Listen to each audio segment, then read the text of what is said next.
कजरी नानी सुन, और बाप दिया हमरा से तय कर ले रहे और तू नैन मटक्का करे तारू हुसैन साहब से।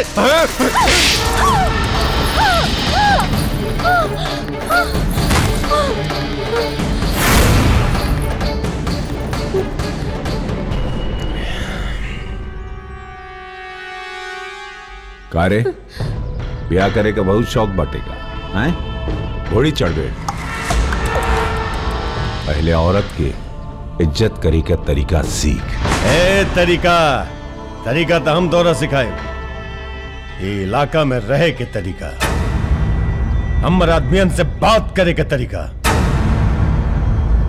हमरा होके वाला मेहरारू के ना देखे के तरीका। कैसे? ए बेचना। हाँ भाई जी। कहाँ बोले रह रही? कुत्ता बने बे हमरा तू कुत्ता। आज हम तारा कुत्ता बनाए। आओ बना। हम तारा क्या कुत्ता बनाए।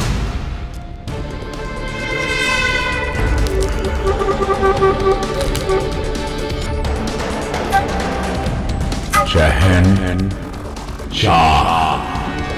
का नाम हमार शहनशाह।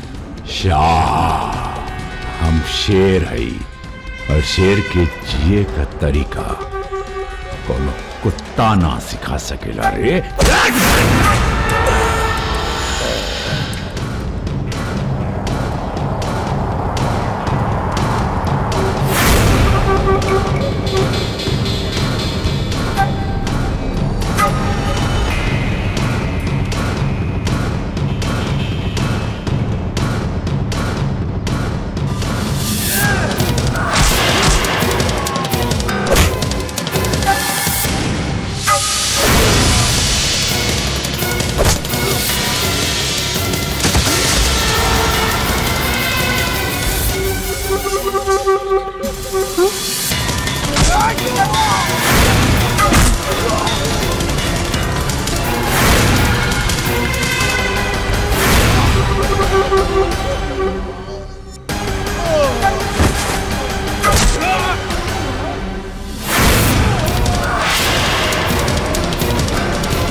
घोड़ी चढ़ी।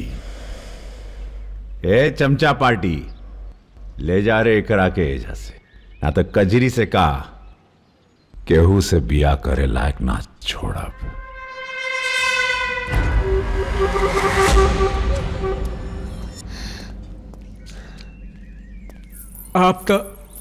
आप तो भगवान बन के आ गई होगा।